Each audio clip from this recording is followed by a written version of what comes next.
দর্শক সহকর্মী দীপু নূর আমাদেরকে জানাবেন আজকের আবহাওয়ার খবর। দীপু, আজকে সারাদিনের আবহাওয়া নিয়ে আপনার কাছে কি কি তথ্য আছে আমাদেরকে জানান। ধন্যবাদ আফিফা আপনাকে। দর্শক, আজ 15 ডিসেম্বর 2025-এ আবহাওয়া অধিদপ্তরের দেওয়া সবশেষ তথ্য মতে আগামী 24 ঘন্টায় সারা দেশের আবহাওয়া প্রধানত শুষ্ক এবং সারা দেশের আকাশ কিছুটা আংশিক মেঘলাচ্ছন্ন থাকার কথা জানিয়েছে আবহাওয়া অফিস।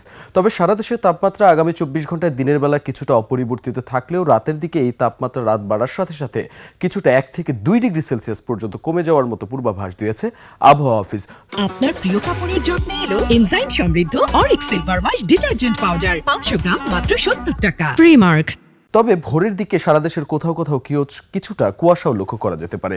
এই মুহূর্তে ঢাকা সহ কয়েকটি জেলার তাপমাত্রার দিকে লক্ষ্য করলে আমরা দেখতে পাচ্ছি ঢাকা, কুমিল্লা, ফেনীতে রয়েছে 22 ডিগ্রি সেলসিয়াস, ফরিদপুরে দেখতে পাচ্ছি 21 ডিগ্রি, এছাড়া টাঙ্গাইলে রয়েছে 20 ডিগ্রি সেলসিয়াস পর্যন্ত।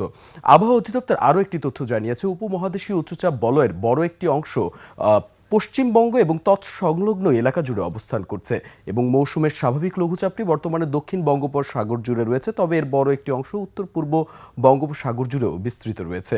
গত 24 ঘন্টায় সারা দেশের সর্বোচ্চ তাপমাত্রা রেকর্ড করা হয়েছে আমবাগান এবং বান্দরবানে 32 ডিগ্রি সেলসিয়াস এবং সর্বনিম্ন তাপমাত্রা রেকর্ড করা হয়েছে তেঁতুলিয়াতে 9 ডিগ্রি সেলসিয়াস পর্যন্ত। এবং আগামী 24 ঘন্টায় ঢাকার বাতাসের আপেক্ষিক আর্দ্রতা অনুযায়ীও সারা দেশের ন্যায় ঢাকাতেও আংশিক মেঘাচ্ছন্ন আকাশ এবং আবহাওয়া প্রধানত শুষ্ক থাকার খবর জানিয়েছে আবহাওয়া অধিদপ্তর। দর্শক, এই ছিল আজকের আবহাওয়া নিয়ে আমার কাছে সবশেষ তথ্য। আগামী কাল সূর্যোদয় হবে 6টা 33 মিনিটে এবং আজ সূর্যাস্ত হবে সন্ধ্যা 5টা 14 মিনিটে বলে জানিয়েছে আবহাওয়া অফিস। ফিরে যাচ্ছি স্টুডিওতে আফিফার কাছে।